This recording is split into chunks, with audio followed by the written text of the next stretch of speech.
All right, good evening, everyone. Ready to roll? We are holding now in the episode number 13. This one is titled Of Key to Redemption in Our Hands. This one is titled Living in the Moment. We were learning yesterday, this is part two.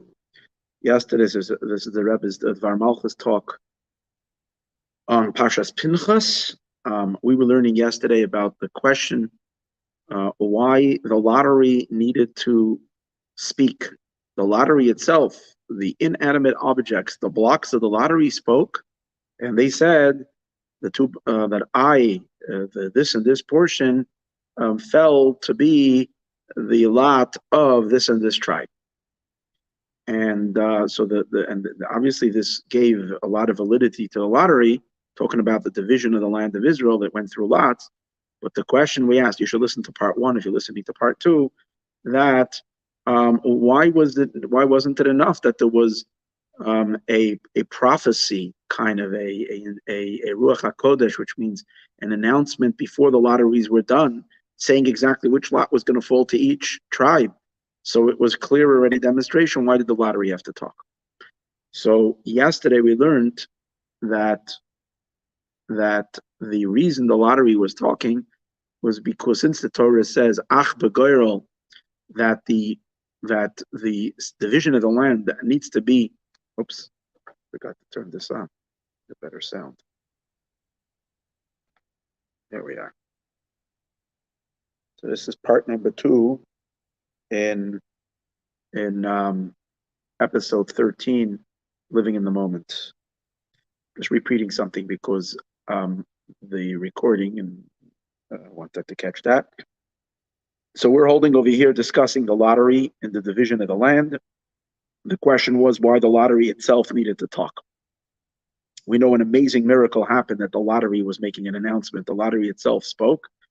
And why was that necessary? If it can be proven, the validity of the lottery could have been proven by the fact that the high priest was announcing with a divine spirit, with a form of prophecy, that this was what was going to happen, and it turned out to be exactly as he said. So, and everybody saw there was no cheating in the lottery, but definitely this helped out a lot. Why did you need the lottery to make the announcement, which was an extra crazy miracle? And God doesn't do miracles unless it's necessary. So yesterday we learned, because since God said that the land should be divided only by a lottery, not by any other means. So if, in order to prove that the lottery was true, we would have to come on to something external outside of the lottery, that means that there is something else mixed in. Even though it's not directly mixed in, it is indirectly, but it's still an indirect influence on the division of the land. And being that God instructs in the Torah that it has to be only by the lottery, so we have to stick to the lottery, only the lottery. And therefore, even this, that the lottery was valid and true and real and absolutely certified, God made it to be from within the lottery itself, that the lottery itself certified itself. So you don't have to bring anything ill but pure lottery to divide the land. However, we asked the question yesterday in the end of the class, why would that be so important, since the lottery is only a means to an end? If the lottery would have its intrinsic significance, its own important significance, it would be an end unto itself. We understand that it has to be perfect. Something that is the ultimate completion of something needs to be perfect. If a person is building a home, you want your home to be perfect. But if on your way to your home, or as you're traveling, you stop by, or in your dining room, you want to have a very nice dining room table, very fine dishes, and fine, what are they called? Cutlery, or eating, whatever they are. These are all important silverware, or whatever you're using, in your home. This is your destination. This is where you live. But if you're stopping by on the road and you're looking for a picnic table for a quick lunch, because you have a sandwich to eat, you just want to sit down somewhere, it's not going to be such a beautiful table. It's not going to be such a comfortable chair, and you're not going to have all the utensils you need. And it's okay, because it's only a means to the end. So that's the question. The lottery over here was not the value on its own. The lottery was a means to divide the land. The main point was the division of the land. Why are we making such a to-do about this lottery that it has to be so perfect? I mean, because God said so. But the question is, we're trying to figure out in God's, is there explanation that we can explain why God, what does God want to teach us with this? And the idea behind it is as follows, that we learned yesterday, that in holiness, even things that are only introductory to something else become an end to itself. In other words, we should never dismiss the various different steps we need to take in order to be able to conclude doing a mitzvah. But in order to do that final mitzvah, there are certain steps that we need to do. We ought to treat those steps, every single one of them, with the utmost respect, because as if this is the end goal of God's will, because in God, wherever God invests himself, has the entirety of God. That's the point. And as a result of that, as we're going to see further today, it has infinite significance, and therefore you can't skim over it quickly or treat it as with less reverence and important, and therefore don't care if it's complete or if it's done right, or done very, very, very hastily and without proper attention. Can't do that. In holiness, every little detail gets absolute importance, and therefore is calling for the 100% attention of the human being and all of your resources in order to get it done perfectly, as perfect as can be. That's what we learned yesterday. And therefore the lottery, yes, indeed, the lottery is a means to an end, but in holiness, even the parts that are means to an end are an end to their own. And that's what we learned yesterday, and now he's going to explain this a little better. First, he's going to explain the idea of the importance of doing things, whatever. We're not talking about yet the middle stages, but whatever it is that you want to accomplish, when you want to do something, it's a complete doing, a complete effect in any project that you're doing is only when the person who's doing it is investing himself in that which he or she is doing completely with their entire being. Which means we have to invest our thought, speech, and action. Because thought, speech, and action represent the entire spectrum of human involvement in something. Our behavior, meaning the way we interact with our surroundings and the world, is first through thinking, because we want to be able to do whatever we're doing or speaking should be mindful, and therefore thought should be done. If we do things in Yiddish, you say chaplap. You do things just without giving it much thought, just to get it done. Usually, it ends up being done wrong, or even if it's done right, it's not done too well, and then it has to be done over again, or it's mediocre. So in order to do something correctly, you need to think about it, and also and action, but also talking about it, which gets other people's involved, is important, because that usually brings an improvement, and it makes that something should be done in its best way. Sometimes the speech is that you take counsel with other people of how to do it, get other people's advice, not be stuck up that I can do things the best. And when you discuss it with others, you get other opinions and so on and so forth. Then you end up achieving things to its utter perfection. And he's going to explain right now that things that we do, in order for them to be in the right way, we ought to do them fully with thought, speech, and action. Now, he's going to apply it to this idea of conquering the land. He said the conquest of the land of Israel, which is the project that we're talking about, and the division of the land of Israel, is not just a happens, to be story that God is settling the Jewish people into the land of Israel, and now we have to divide the land. It's not a matter-of-fact type of a thing. It is of the greatest importance. Why is it of the greatest importance? Because in this lies the entire purpose of creation. Why? Because when the Jewish people came to the land of Israel, if you look at it a little deeper, it's not just a people getting a land, it's a people making earth holy. That's the point. Earth is God's desire. God desires earth more than anything else. Earth meaning the material, physical world, that's earth. And when we say the material physical world, means the world that you see in the news, the world, the big world, not a little holy corner of the world.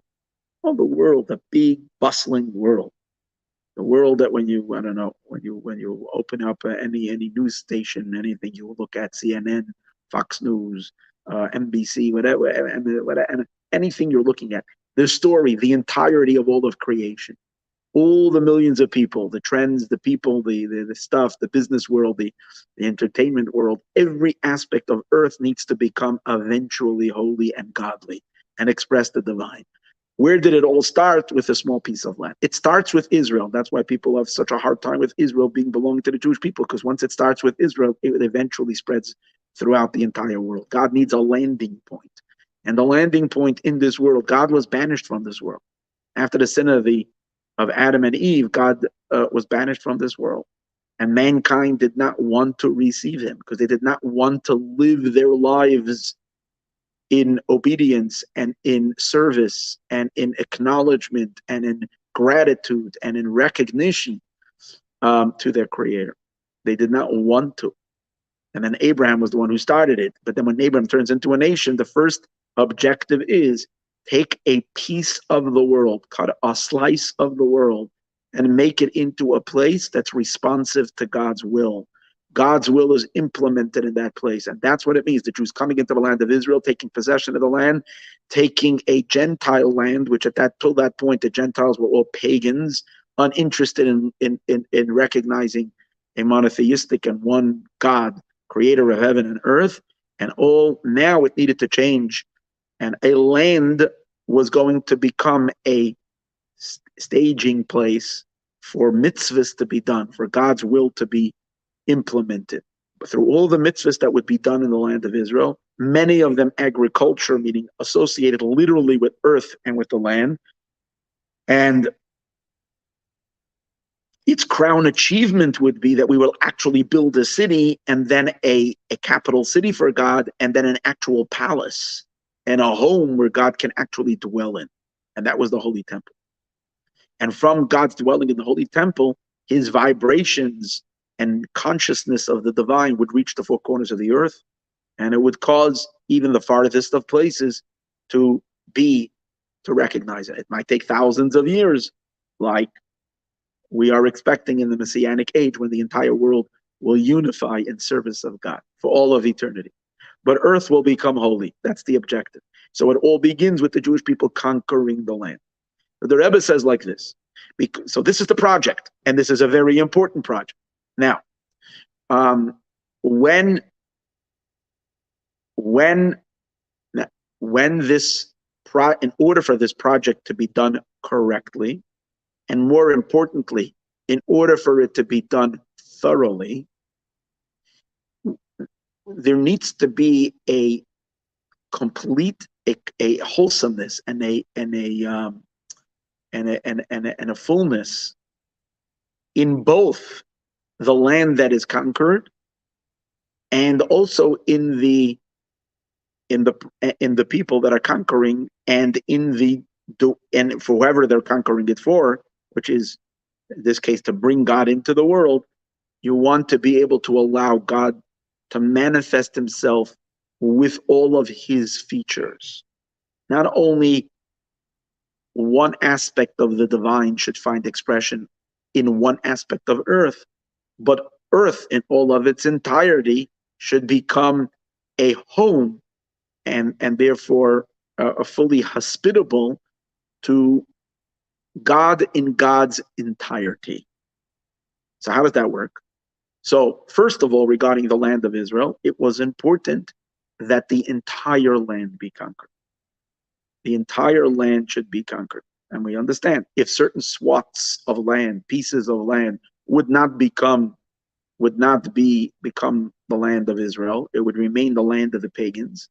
So not only would it be a blemish in the land that parts of the land are not parts of the real estate that God designated as his real estate, as others occupying his land. But that would be one problem. But in addition to that, the problem would be greater because even in the places where it is a Jewish land and where God's Hashem's people can live, and God Himself can live there through His people living in that land, and all that good, but they themselves are not living in perfect comfort, and therefore are not able peacefully to be able to fulfill God's wishes in the land, because they'll be terrorized and interfered with by these pockets of those that are living there that don't belong there. So therefore, we understand that it needs to be conquered in its entirety. So just like it needs, and when we say in its entirety, we would mean all facets of the land as well.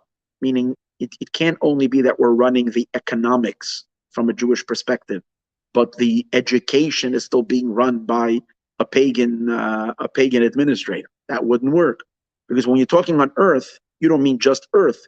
You mean all the operations of earth, the business world, the education world, the social life, the entertainment, if you might say, if there is, the all aspects that run within a country, within a place, need to be thoroughly, in this case, conquered. Why are we saying conquered? Because initially Earth is created, or at least Earth was created with the possibility to go the other direction, and which it really did, and it became inflicted with snake energy, you might say, with Kalipa energy. The snake took over instead of God taking over.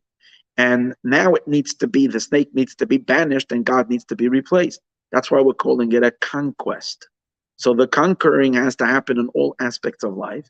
And in order that it should happen in all aspects and in all arenas of earth, in all dimensions of earth, it also needs to it needs to be done by the full engagement and investment of those that are conquering it for God, which means that their influence to change the earth from its unholy state to its holy state needs to comprise their entire being. They need to be fully engaged in this conquest. Meaning, in which way? The Rebbe says, with their thoughts, with their speech, and with their action. Action is obviously important. If you're thinking and talking but you're not doing anything, you're not changing anything. So of course the actions of mitzvahs, the actions of the military that came in and had to actually get the ancient dwellers out of there and then replace it and build their homes and build their cities and all that, and the roads and whatever else was necessary. Uproot the idolatry that was there all over the place. Idols were over. God tells them to go in there and to get rid of all of that, replace it with godly institutions, right? Godly yeshivas and shuls and all the various other things which are proclaiming God on the earth. So that's action. But action is not enough. It has to be also thought out. It has to be done strategically. It has to be done with a lot of thinking. Then it's going to be far more successful. You're going to get a much better grip of the land, and the conquest is going to be much deeper and stronger and more lasting. And in addition to that, speech as well. In a simple army, the Rebbe says there has to be the commands that are going out from the generals to the military men and telling them exactly how, what, where, and when. So it's thought, speech, and action, because people operate and influence with thought, speech, and action. And just like it is, the Rebbe emphasizes the conquest, but we can understand the same is also definitely in the settling of the land. Once you technically have taken possession of it, now to settle into it and to start living your Jewish life in that environment, thought, speech, and action is required. So then only when it's done, which implies the fact that you're fully invested, fully there, and that's when you have influence on all aspects of the land that you're coming into. So just like it is regarding to that particular land, which is Israel, the same applies to the broader sense of this conquest, the conquest of the entire world for God, which is the ultimate Jewish mission, to conquer the world for holiness. And that's why when the first commandment, when God speaks to Adam, God says to him, be fruitful and multiply, and then v'chavshu, and conquer the entire world. God created the human being to be a conqueror, and in this sense, not a militant, not a warrior in the sense of, God forbid, of just warrior just for the sake of power, but for the sake of the conquest of the world, in order to make the world refined, in order to make the world sensitive to God, in order to bring enlightenment to the entire world, and have all of creation recognize one creator who created them all. And that's how you make the entire world. And as we say, first we conquered the land of Israel, but then God sent the Jewish people into exile so that they can influence the rest of humanity to the four corners of the world. But it's really all a conquest. It's all a higher level of conquering. Now, over here as well, when we're making this world into a home for Hashem, that's the objective, to make the entire world of the home for Hashem. So number one, it needs to be thorough in all aspects of creation, all aspects of the world. That's why, for instance, the Rebbe was very into the idea that every power that comes out in the world should be utilized for holiness. For example, when the radio was the Rebbe said, the Rebbe was the first one to do this. And the Rebbe says, Jews in general kept away from those that were trying to be extra religious, felt that the radio was going to start influencing outside influences. Here you have, the outside world speaking into your home. Till now you were sheltered. You can keep your home outside proof. You can keep your home fortified with having only Jewish influences. But now that your radio is on, the songs that are being played, the talk that is being spoken, sometimes it's not the most refined talk. Sometimes it's ideas that are contrary to holiness, to Judaism, and so on and so forth. And then when the television came out, that can even wreak much greater havoc in introducing negative things, especially to little children, and so on and so forth. And the Rebbe warned us to be very careful with that. And the Rebbe was ferociously fighting that people shouldn't have televisions. But at the same time, the Rebbe did want us to utilize the radio and the television. If obviously you don't need the television to do that, you need to be on the broadcasting station to be able to broadcast shows and classes and so on and so forth, where people that you would never reach through making a class and hanging it on the bulletin board that there's going to be a class. Even if you're walking on the streets and hanging up signs, there will be those who will look at it, those who won't. But if you're on the radio, that person is sitting in the comfort of their own home. They don't even know what they're doing in there. They're flipping through the channels or turning the dial, and suddenly something catches their attention, and they're hearing words of Torah, and you can influence hundreds, thousands of people across the world. But part of it, what the Rebbe was saying is, everything in the world needs to be utilized for holiness, because that's the true reason why it was created. And then the Rebbe would have his own Farbrengens, where many times it was broadcasted on cable TV. And then obviously the Rebbe wasn't even talking to us anymore when the internet came in and the internet was launched. How important the Rebbe would be telling us, without a question, that this enormous power needs to be utilized to spread holiness. And now with the onset of AI and all this, for sure we have to figure out how we're going to use this to spread truth and holiness across the world, because that's the true reason for what it was created. So this is just an example of the idea that when you're influencing the world, you can't just stay in certain sections. You have to influence in every aspect of creation, because you have to make every part of the world a home for God. That's in terms of the recipient. That's in terms of the world. But then there is in terms of the one who you're bringing in. You want to bring God in completely into the world, which means all of everything about Hashem. That means his will should be implemented in this world. His ideas should become popular in this world. His emotions, the things that he likes and the things that he dislikes, should be felt within the world. The people should respect what God loves, and people should reject what God does not like. And that should become, which means God's personality traits and all aspects of his being should be able to be fully manifest and expressed in this world. So that's what it would be, his home.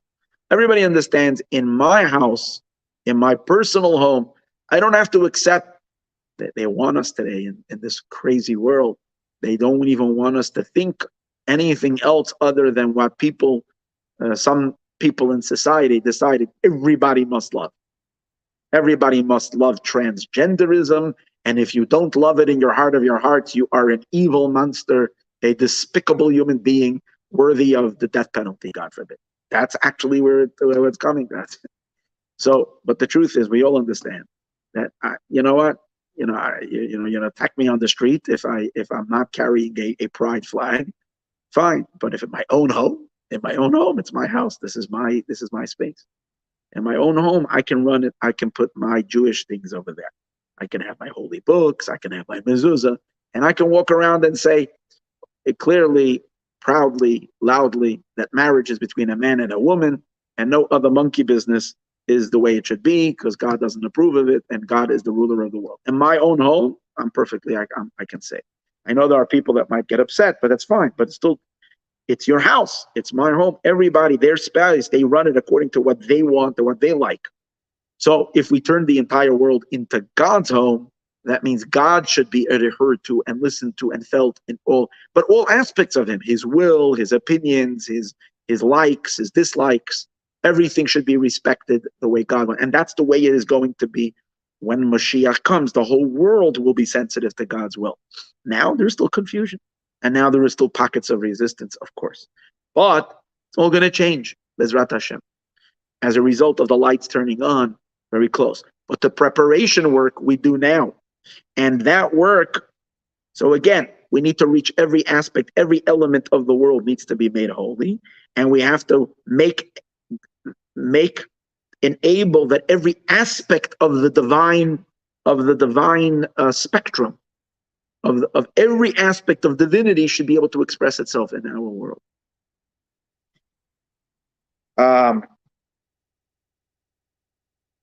Which really means, and we know that God sets up creation to be on a three-prong: thought, speech, and action. There are three worlds corresponding to God's thoughts, God's speech, and God's action.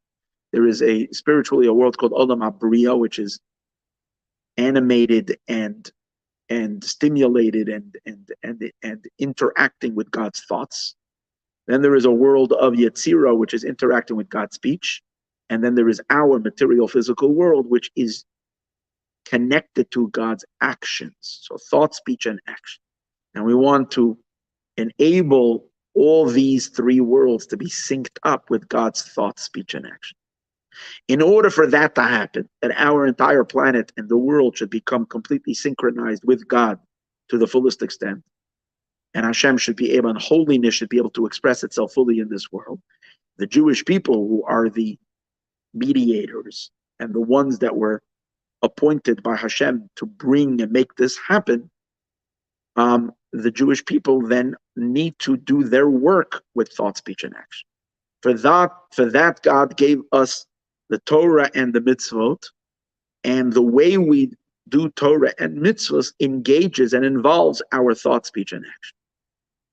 First of all, if you look at all the 613 commandments, it is divided into three groups. There are mitzvot that we fulfill in thought, there are mitzvot that we primarily fulfill in speech, and there are mitzvahs that we fulfill in action. Most of the mitzvot, we do them in action, like blowing a shofar, giving charity, right? Eating matzah, I don't know what else, all the other mitzvot. There's hundreds, right? Hundreds and hundreds of mitzvahs. Most of them is activity, actions, holy actions that we ought to do at certain times. Then there are mitzvahs that are mitzvot that we fulfill in speech, which is Torah study. Torah study is not just understanding Torah, but it's actually speaking Torah. The more holy words we say in speech of Torah, we're fulfilling the mitzvah of speech, holy speech. And Torah is a very important mitzvah. From all the mitzvahs, it stands out that the sages tell us, Talmud Torah keneged kulam, Torah is equal to all the commandments. And finally, prayer is engaging our thought. In Torah, you also have to think. But the main mitzvah of prayer is what's happening in your mind, in your thought, in your heart when you're praying. It's not about mumbling words, it's more about the intention. And we know that these are the three pillars that the world stands on. Avoda, which means divine service, which today's days is done through prayer. Torah is Torah, and then mitzvahs, gemilas chasadim, which is acts of kindness, which are action. So through these mediums of holy activity, the Jew, who's meant to bridge God and the world, implements the divine dream through thought, speech, and action. Now the Rebbe takes it a step further. And he said, not only is all of Judaism divided in 3 different activities, thought, speech, and actions, but every mitzvah has an element of thought, an element of speech, and an element of action. And what is that? The act of a mitzvah is an action. Then there is a blessing you say before you do the mitzvah, that's the speech. And then while you're doing the mitzvah, you shouldn't be daydreaming. You shouldn't be thinking about other things. You should be excited about the mitzvah and thinking about what the content of the mitzvah is, like putting on tefillin. You should have mindfulness that you're wearing tefillin and that you're plugging your brain into God's brain, and then you're drawing down all this powerful divine intelligence into the world through the tefillin or whatever it is. So the mitzvahs are supposed to have kavanah. Mitzvahs tzrichas kavanah. Mitzvahs should have intention.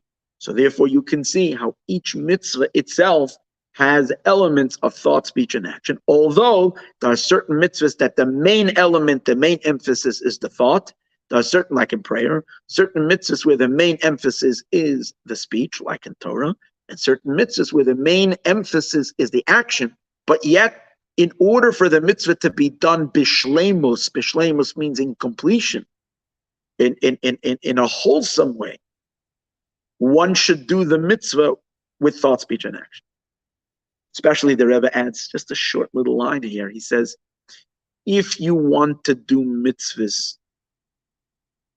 for it to be satisfying to God, if you're doing your mitzvahs just because you want to check off the boxes, then yeah, you can get away with doing the mitzvahs only on one rung.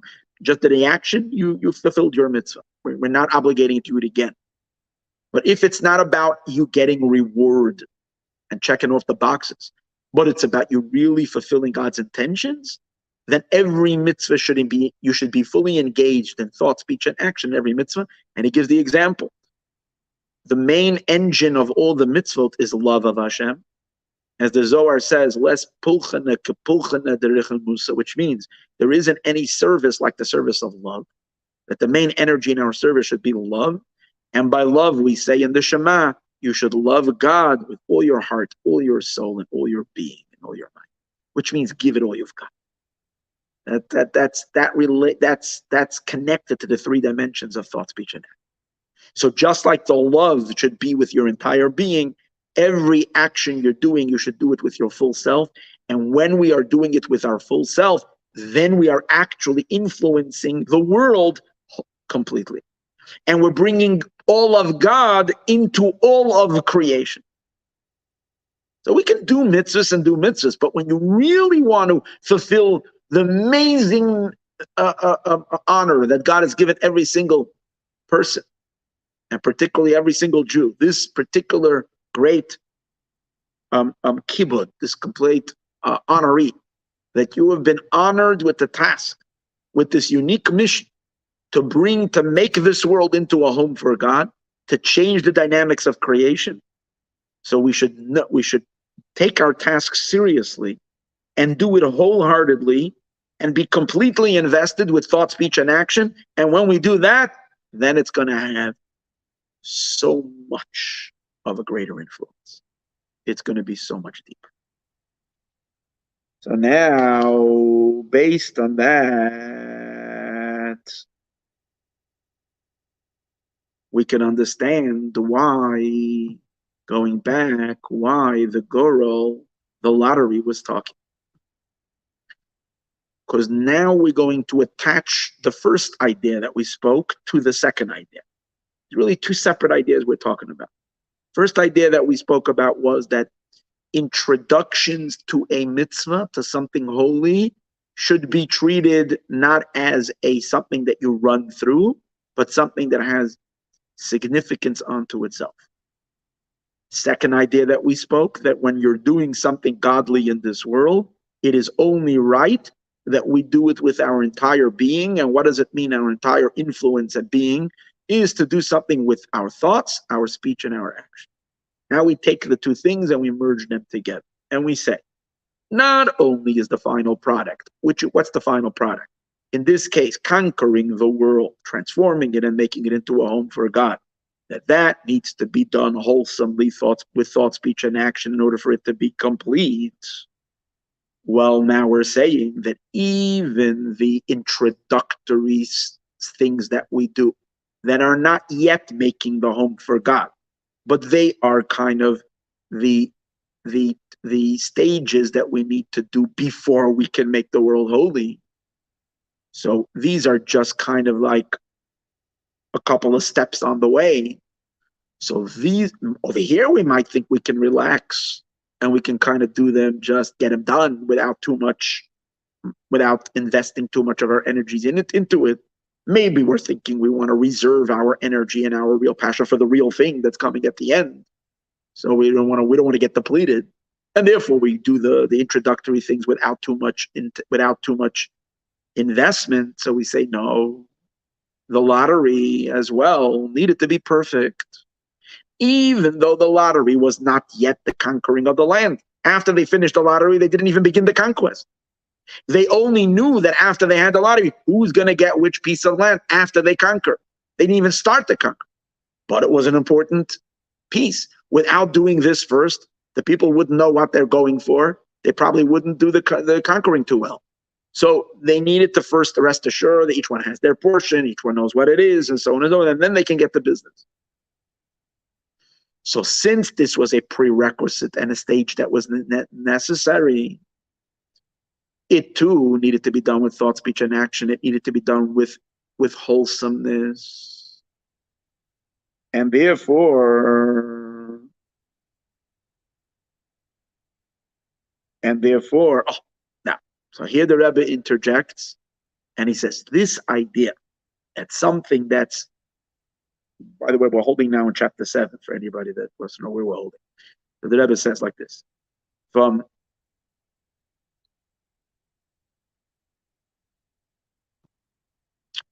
this idea that a something that is being done as an introduction to something else also should be done with your full investment can be seen from a story that the previous Lubavitcher Rebbe, Rav Yosef Yitzchak, related about, I don't know if he related, it's printed in the Sefer Torah Shalom, which is a book of the 5th Chabad Rebbe's Farbrengens. Farbrengen means when the Rebbe sat with the Hasidim, with the students.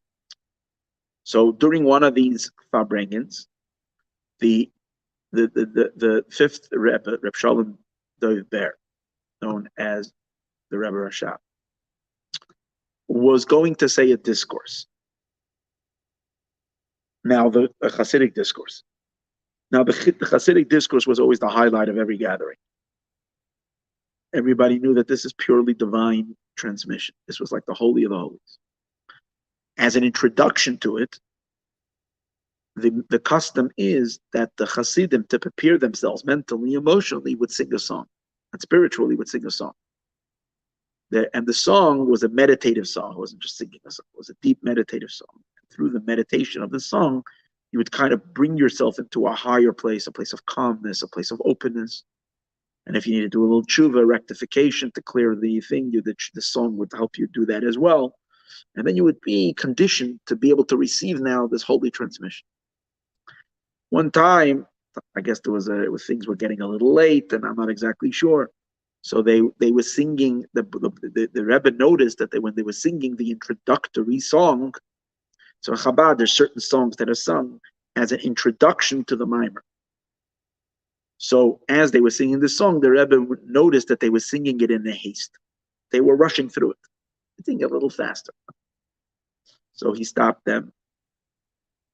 And the Rebbe and he said to them as follows. He said that he didn't like the fact that they were singing fast, because he says someone who's a pnimi. A pnimi means someone who's real, someone who's not trying to impress others, but someone who is fully, whatever, what they're doing with great sincerity and truth. Not because of what other people are thinking, but because you're deeply connected to what you're doing. And in Chabad, a pnimi is everything. In Chabad, they very amongst the Chabad Hasidim, people who were superficial and engaged in things externally and not fully engaged truthfully in things were generally not we're not given too much I would say respect, but one of the aspirations of everybody who came to the, especially the students in the yeshiva, were to work on themselves. It's not easy work to be a real person, to be deep and real and internalizing things, not on the surface, but to be deep. So the Rebbe said like this: a pnimi, someone who's a internalizing person, everything that he does, he's completely invested in it. Even when he's doing something that's an introduction for something else, he's completely invested in it. And while you're doing this, he says, this should be the only thing in your mind. Even though you know that what you're doing now is an introduction to something else, but you shouldn't be like half your mind should be there already, or like you're not focused. No. If this is what you're doing now, here is where you need to be completely as if there's no tomorrow. There's nothing else happening. So your mind is not splintered into this and into that. You're just completely submerged with your entire concentration in what you're doing. Because if you're doing this, which is an introduction to that, and you're not while you're doing this, you're not completely, when you're doing A, you're not completely in A. So number one, that's a sign you're not truthfully doing it. And if A is required in order to reach B, so if you want to really reach B in a truthful manner, then you have to truthfully be in A. But if you're just, whatever, then it doesn't work. So this is what the Rebbe is using over here. And he says, the Rebbe says that the Rebbe Rashab spent an entire talk explaining this idea. That when in the service that a Jew serves God, every single part needs to be done in completion. Even when things, as we said, are an introduction to something else. Because when you are doing this should be the only thing in your mind and not at all. And the Rebbe Rashab then over there brought a proof from a Zohar where it says one of the sages started talking about the Mishkan, and then he immediately went off subject to something else. And his friends, this is one of the sages of the Zohar, said to him, no. When you're here, if you're talking about the Mishkan, so be completely here. They felt that he was already jumping somewhere else. Be completely invested. So the Rebbe says, so what's the foundation for this? What's the source for this? That when you're doing something, be completely here and not halfway here, even if it's only an introduction. And that is because the source to that is what we discussed earlier in the name of the Rogachover, in which he says that aspects, everything associated with God's will, even things that are like we discussed yesterday, the 42 encampments when they went from place to place. So every place that they went, even though it was only a staging point, it was only a temporary place. They were going to each place. They had to build a whole mishkan. They had to do the whole thing. And the reason for that is because you don't treat this place as just a short rest stop. If this is where you need to be now, then you have to be here fully.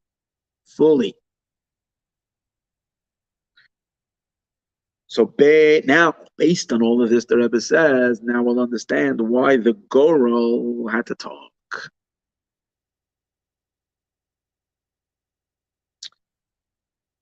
As we mentioned earlier, the Goro, the lottery was an introduction to the conquering of the land. And yes, it was only an introduction, but it was part of, which means it was a necessary step in order to conquer the land. So and since in holiness, everything that's an introduction to something else is of significance on its own, of ultimate significance on its own. The Goral needed to be done in its complete perfection. And when is something perfect? When there's thought, speech, and action. So now he's going to show you how there was thought, speech, and action in the Goral itself. The action of the Goral, of the lottery, was obvious. They picked out the two lots. That was the action. And they matched it up. There was an action. But even before that, they first had to write the lotteries or describe them on the blocks or whatever they did. So this was definitely an action. Right? That's an action. Thought, there's thinking going on in this. You have to know what you're writing. You have to examine which portions, how you devote the portions of the land. This is zone A, this is zone B, this is zone C, and so on and so forth. So there's intention that goes in. And in addition to that, we discussed yesterday, there was also the Spirit of God that came upon the high priest, in which he had the inspiration that he was able to read and say, this part is going to go to this one, and so on and so forth. That's also thought. Whereas the speech of the lottery was when the lotteries themselves. You can say that when the people picked it up, they announced. But that's not the speech. The speech was that the lottery itself spoke. The speech was in the lottery itself, that the lottery itself spoke and said, this is what happened. That this portion am pairing up with this and this tribe.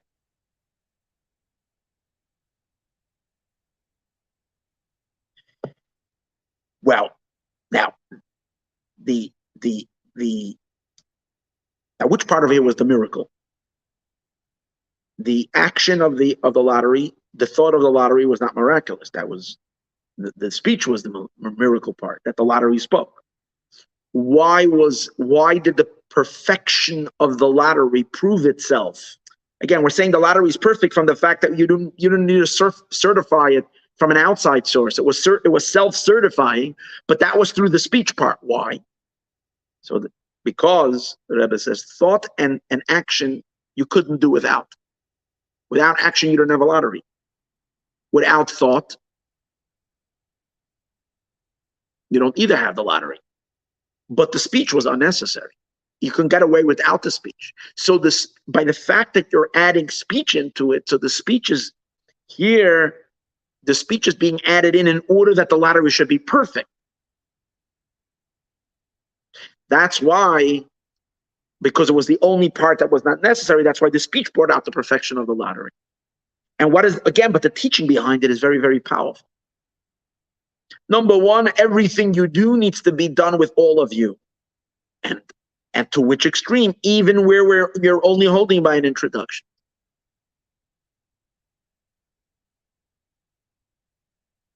And by us, the Rebbe says, it also is interesting that speech actually, the fact that you talk about things, is a sign that you're fully invested in something. How do you know usually where people are at? Like what's there, what they're into, is what they talk about. You see, thinking, and when you think about something or you're doing something, is not necessarily a proof that you're fully, you're fully invested in it. Because if things need to get done, they need to get done, so you do them. A minimum amount of thought you have to give towards the things you're doing, or else you can't do anything. Thought is your consciousness that guides you in doing. But the fact that you're talking about it to others, you can be quiet when you're talking. It's because usually when a person is thoroughly caught up in something, then whenever they meet, they're talking about that thing, right? And that shows where you really are. So that's why this is the most important over here, is that the speech came out. And that's true by us too. When we're doing godly things in this world, we should be talking about it all the time. Not, God forbid, to make others know what we're doing, but the fact that the things that we're operating in, that should be the subject of conversation that we have with all the people, the godly projects that we're doing, the things that we're doing in this world to improve the world, to make the world a better place.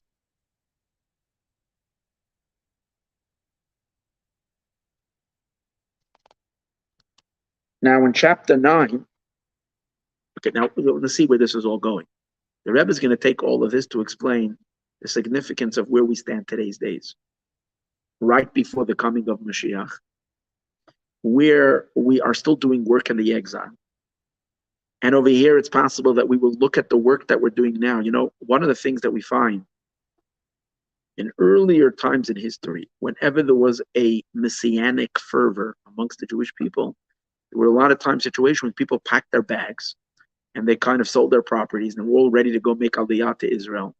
And they abandoned their responsibilities of what they were doing. That's a danger.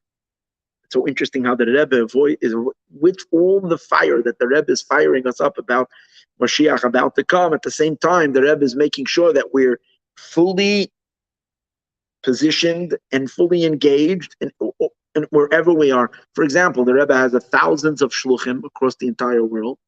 And what does the Rebbe want? That the people should stop building because they're waiting to go to Jerusalem? No.